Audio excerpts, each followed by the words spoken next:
Radhe Krishna. Here we are at an enchanting place called Deoria Tal. So this place is a 3-kilometer trek from a village called Sari, which is en route Rudraprayag to Chopta. Now this lake has a historic or even prehistoric significance. In a lot of our scriptures, epics, we read that the gods, the damsels, the heavenly damsels, celestial damsels would have come to take bath in some pond or some lake in the Himalayas. This is one such lake which goes by the name Deoria Tal, or the lake of gods. Now this has a connection to the Mahabharata period. It is the time when the Pandavas are in the Vanvas. They keep moving along. At one point of time, they are in search of water.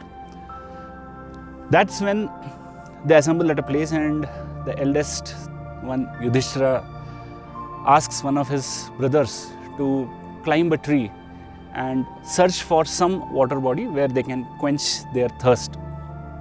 At that point, the brother climbs up and he finds a place from where many birds come flying. So the guess is there should be a water body at that particular place. So he rushes in that direction, looks for water, and he actually comes to this very place. So as he is ready to take water in his palms, he hears a voice. It's an invisible voice. There is no one, just like this place. Actually, we are just 7 travelers here. There's no soul at sight. So similarly, 5,000 years back when he would have come here, it would have been a similar condition.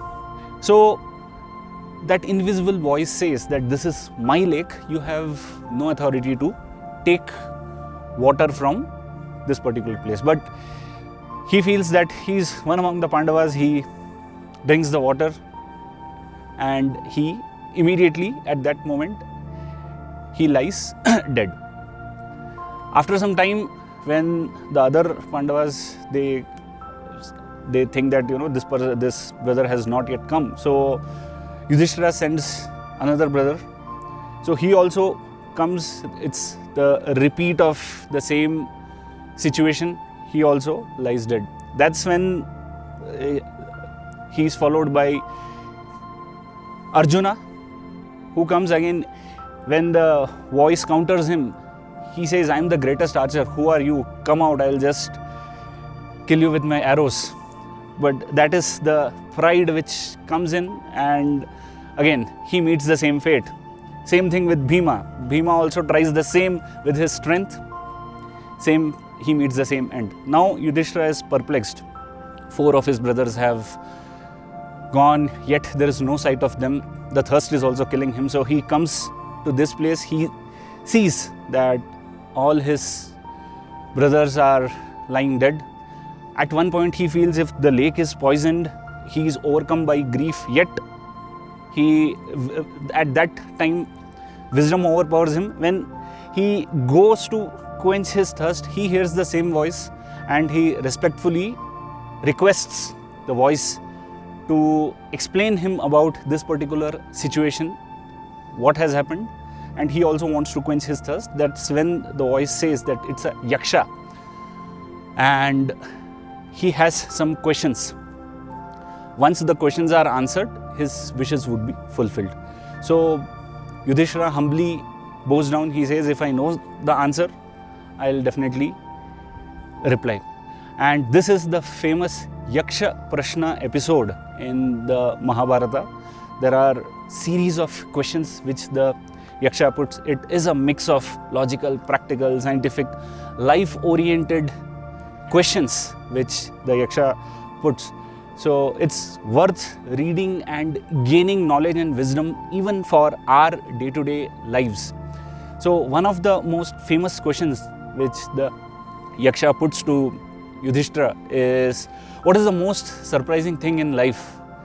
To which Yudhishthira answers, every day human is dying, yet a particular human would know that he would also meet his end. Still, he tries to obtain happiness. He tries to get absorbed in the material pleasures. That is the most surprising thing. When he knows that everything is going to come to an end, he is going to meet the fate. Yet his mind is wandering in this world. That is the most surprising thing. The Yaksha also asks, what is happiness? To which Yudhishthira replies, if one were to be in their place of birth, do their duties, live happily, that itself is the greatest happiness.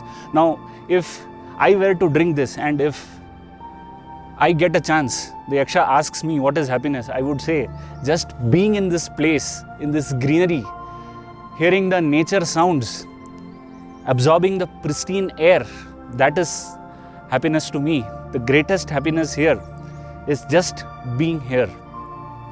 So that was the Yaksha Prashna, and the Yaksha then reveals himself to Yudhishthira that he is the Yamadharma Raja, the Lord of Death, and he is very pleased with the humility and the wisdom of Yudhishthira, how he calmly answered all those questions in spite of being overcome by grief. So with that, the Yaksha, now Yamadharma Raja asks which of the brothers he would want to be awakened, to be brought to life first.